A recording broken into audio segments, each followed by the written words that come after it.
in this balance of I love engaging with the community and it definitely is enjoyable, but I also don't want to pressure people. Like, I'm doing like 4-hour streams and a lot of people are probably just watching me while chilling out, doing some other things, just enjoying it.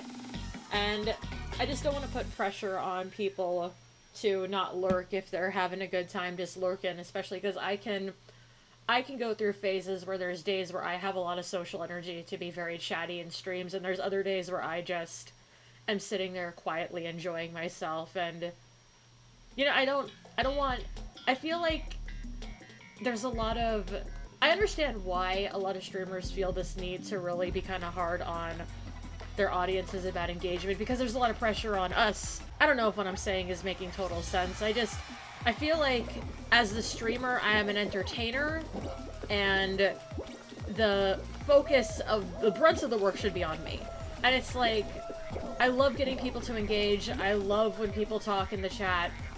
That's so fun, but for me it's frustrating because it gives me anxiety, like being stared at by someone who won't say anything. Well, two things on that for me. First off, I deal with that every day because I work in a coffee shop, and the number of people who will just stare at me while I make their drinks is absolutely absurd.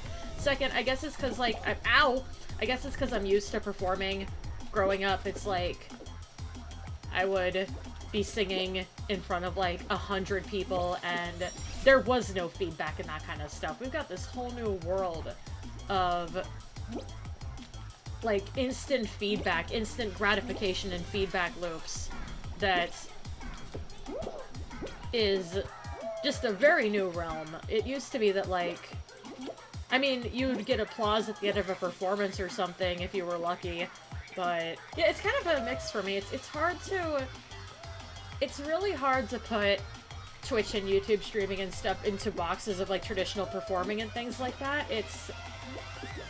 And of course, a lot of it is just, I'm just screwing around with games and bringing everybody else along for the ride, so there's this kind of personal vibe to it, too. It's just, I think a lot about these things. I think a lot about how, for everything that everyone has done with Twitch and YouTube, and how standards and all that have been made, and they've got people with millions of subscribers now, it's still such a new frontier. There's also something about the internet where it kind of skews up how you feel about your viewership.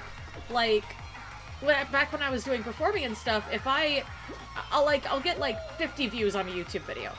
In performing in front of like 50 people, that's great. That's a great feeling. You got like 50 people who took time to show up and watch what you're doing in like a performance. That would be considered a success. But when you're on YouTube, you only get 50 views. That feels like such a small amount. You're not really thinking of it as 50 people. You know what I'm saying? It's so much easier to distance yourself from the fact that every one of those person who took time to view your content is a real person.